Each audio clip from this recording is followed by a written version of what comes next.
Twelfth Bihar board English के paper में क्या पढ़े जो हमारा नंबर 90 प्लस आ जाए इंग्लिश में। देखो मेरा नंबर टोटल 433 आया था ट्वेल्थ में, और मैंने भी इंग्लिश के पेपर में सारा चैप्टर को नहीं पढ़ा था। क्या बात कर रहे हैं भैया, सब चैप्टर को नहीं पढ़े हैं तो कैसे आ गया इतना नंबर। देखो, और मेरा नंबर इंग्लिश के पेपर में बहुत जबरदस्त आया था। जो मैं बताने वाला हूं ना, यकीन मानो, दावा ठोक करके बोलता हूं, गारंटी के साथ, उतना आप कर लिए ना तो 100% आपका नंबर इंग्लिश के पेपर में 90 प्लस आएगा, उससे ऊपर ही आएगा। ठीक है, कैसे आएगा भैया, देखो एक एक चीज बताऊंगा और एक एक चीज को आप फॉलो कर लिए ना तो आपका नंबर डेफिनेटली बहुत अच्छा आने वाला है। इस चीज का मैं गारंटी देता हूं। ठीक है, क्या करेंगे उसके लिए, देखो अभी से समय कम है, आपको भी पता है और मेरे को भी पता है, समय कम है एग्जाम का, और इसी में हम लोग को तैयारी करना है। ठीक है, तो इंपॉर्टेंट चैप्टर को पढ़ेंगे। भैया इंपॉर्टेंट चैप्टर कौन कौन है, कैसे पहचानेंगे।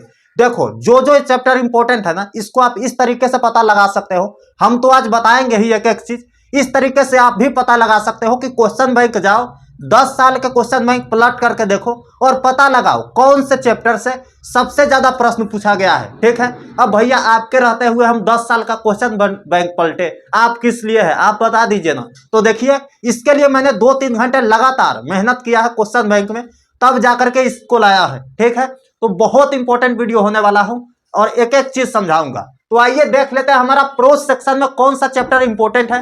भैया ग्रामर का नहीं बताइएगा, सबसे दिक्कत तो ग्रामर में है, ग्रामर का भी बताऊंगा और इंपॉर्टेंट चीज बताऊंगा और आसानी से आप पढ़ भी लोगे, है ना। मैं जानता हूं ग्रामर का कुछ चीज है जो इंपॉर्टेंट है, लेकिन अभी से आप उसको नहीं पढ़ सकते हैं, तो इस चीज को भी ध्यान में रख करके लिखा हूं। ठीक है, तो बस टेंशन नहीं लेना है। तो देखो प्रोज सेक्शन में ना जो हमारा पहला चैप्टर है, कौन चैप्टर है पहला, इंडियन सिविलाइजेशन एंड कल्चर। जिसको ये भी नहीं याद है उसका तो लो क्या ही होगा, है ना। तो पहला चैप्टर हमारा Indian civilisation and culture prose section में। ठीक है, मैं हाफ नाम लिखूंगा क्योंकि जगह काफी कम है। ठीक है, आप समझ जाना इस चीज को देख करके।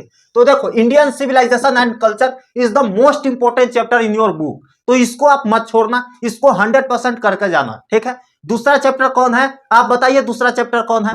देखो हम तो बताएंगे, दूसरा चैप्टर आपका है भारत इज माई होम, जिसका राइटर है डॉक्टर जाकिर हुसैन। यह भी ना बहुत ज्यादा इंपॉर्टेंट है आपके बुक से।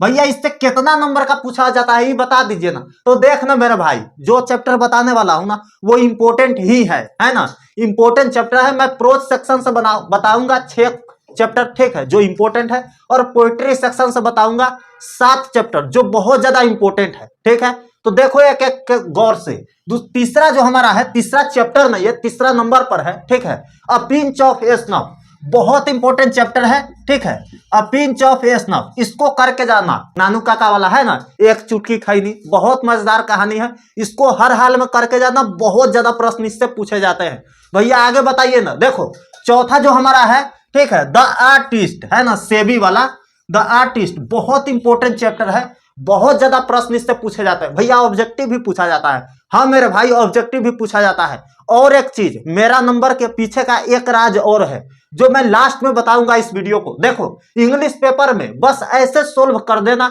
90 प्लस आ जाएगा। कैसे सोल्व करेंगे बताऊंगा, बहुत ज्यादा सीक्रेट बात है। ठीक है, पांचवा जो चैप्टर है हमारा द अर्थ, ठीक है, द अर्थ बहुत इंपॉर्टेंट चैप्टर है, इसको हर हाल में करके जाना। वही बेंजी जॉनसन वाला है ना, मुर्गी वाला, बहुत अच्छी कहानी है, पढ़ लेना। और छठा भैया जी बता दीजिए ना, छठा है हमारा अ मैरिज प्रपोजल। ठीक है, नतालिया लोमोव है ना, बहुत अच्छा चैप्टर है, पढ़ के जाना, आपका काम बन जाएगा, अ मैरिज प्रपोजल। ठीक है, अब आते हैं पोएट्री सेक्शन में, उसके बाद ग्रामर का बताऊंगा। यकीन मानो इस वीडियो को देखने के बाद ना आपका इंग्लिश का बोझ खत्म हो जाएगा, आप एकदम हल्का महसूस करोगे और कहोगे कि दीपक भैया फाड़ दिए ना, तो हम भी एकदम फाड़ के आएंगे सिस्टम को, है ना, काहे कि आप दीपक भैया से पढ़ते हो, है ना। तो देखो यहाँ राज के बात यही है भाई, सारा चैप्टर को अभी से नहीं पढ़ सकते हो, इस चीज को ना आप एक्सेप्ट कर लो अभी से। ठीक है, क्योंकि समय कम है और इसी में हमको सारा पेपर को देखना है, इंग्लिश तो है ही, इसके साथ साथ सब पेपर को निपटाना है। ठीक है,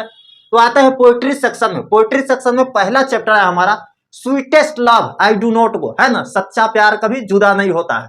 स्वीटेस्ट लव बहुत इंपॉर्टेंट जो आपका पोएट्री सेक्शन से है। ठीक है, इसको आप पढ़ लेना। दूसरा बताइए ना भैया, दूसरा नंबर पर दूसरा ही चैप्टर है, कौन है भैया, song of myself, Walt Whitman ji लिखे हैं, बहुत इंपॉर्टेंट चैप्टर है। यह एक पीपल पोएट है, याद रखना, सॉन्ग ऑफ माई सेल्फ, ठीक है, यह बहुत इंपॉर्टेंट चैप्टर है। तीसरा हमारा है ओड टू ऑटम। भैया जी ओड टू ऑटम से सवाल आएगा, बिल्कुल आएगा मेरे भाई, जितना बता रहा हूं ना उतना आप कर लो कॉन्फिडेंस के साथ, जैसे मैं बोल रहा हूं ना वैसे ही कॉन्फिडेंस के साथ आप पेपर सोल्व करके आओगे, ठीक है। आओगे तो बताना कि भैया जी जो चैप्टर बताए थे ना उसी में से खाली क्वेश्चन पूछा गया था, ठीक है।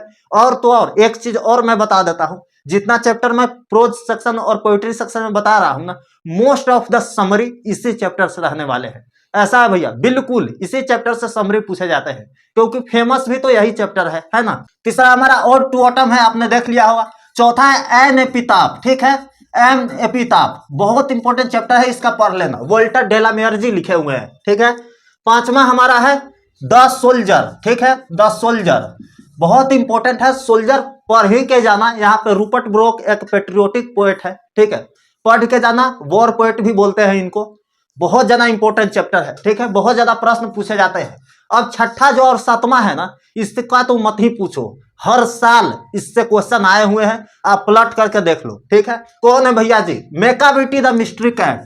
मेकाविटी एक रहस्यमयी बिल्ली, ठीक है, रहस्यमयी बिल्ली, बहुत शरारती बिल्ली है ना। और सातवां हमारा है स्नेक, सांप। जो भी चैप्टर मैं बताया हूं ना यकीन मानो बहुत ज्यादा इंपॉर्टेंट है। चलिए फटाफट ग्रामर में देख लेते हैं कौन कौन सा टॉपिक है जो बहुत ज्यादा इंपॉर्टेंट है। तो पहला है हमारा आर्टिकल्स, ठीक है, ए एन द का प्रयोग इसमें देखना होता है और उसका कुछ रूल रेगुलेशन को हमको फॉलो करना होता है। बहुत आसान है, यकीन मानो, आपको आता होगा, नहीं आता है कर लेना, बहुत ज्यादा इजी है, ठीक है। दूसरा हमारा प्रीपोजिशन, ठीक है, इसका भी बहुत ज्यादा आसान कंसेप्ट है, आप समझ जाओगे जल्दी से, ठीक है।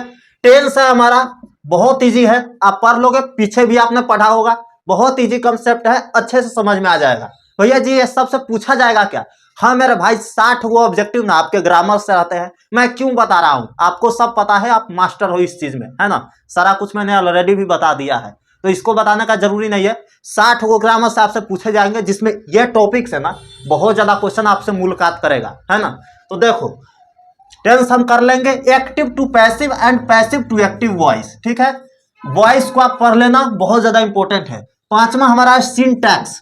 भैया जी ये क्या होता है सिंटैक्स? ग्रामर का भी टॉपिक है, बहुत ज्यादा इंपॉर्टेंट है, आपसे पूछे जाएंगे एग्जाम में, ठीक है। छठा हमारा है नरेशन, नरेशन भी बहुत ज्यादा इंपॉर्टेंट है। एंड लास्ट हमारा है मॉडल्स एक्सिलरी वर्ब, जिसको शॉर्ट फॉर्म में हम मॉडल्स भी बोलते हैं, है ना। इसमें क्या होता है भैया जी, can, could, may, might, will, would, shall, should, need, there कहाँ लगेगा, कैन कहाँ लगेगा, मे कहाँ लगेगा, माइट कहाँ लगेगा, ये आपको मॉडल्स में भी पढ़ने को मिलता है ना। तो मॉडल्स आप पढ़ लेना, बहुत ज्यादा इजी है पढ़ना, आराम से आप कर लोगे। भैया इसके अलावा भी तो आता है, देख मेरे भाई ग्रामर का इतना टॉपिक है ना, पढ़ते पढ़ते एग्जाम खत्म हो जाएगा लेकिन टॉपिक खत्म नहीं होगा। तो बस जितना मैं बता रहा हूं उतना कर लो। इसके अलावा सिनोनिम्स एंटोनिम्स आपको आता ही है, करेक्टनेस वर्ड को ढूंढना है, जैसे एड्रेस का स्पेलिंग 4 को दे देगा, कोई एक सही होगा, तो यह सब लॉजिकल सवाल है, तो इसके लिए कोई ट्रिक वगैरह और कोई टॉपिक पढ़ना नहीं होता है। इसके लिए आपका इंटेलेक्चुअल और आप कितना इंटेलिजेंट हो इस पर मैटर करता है ना। तो यकीन मानो जितना मैं बताया हूं बहुत ज्यादा इंपॉर्टेंट चीज है, इतना आप कर लोगे आपका काम बन जाएगा।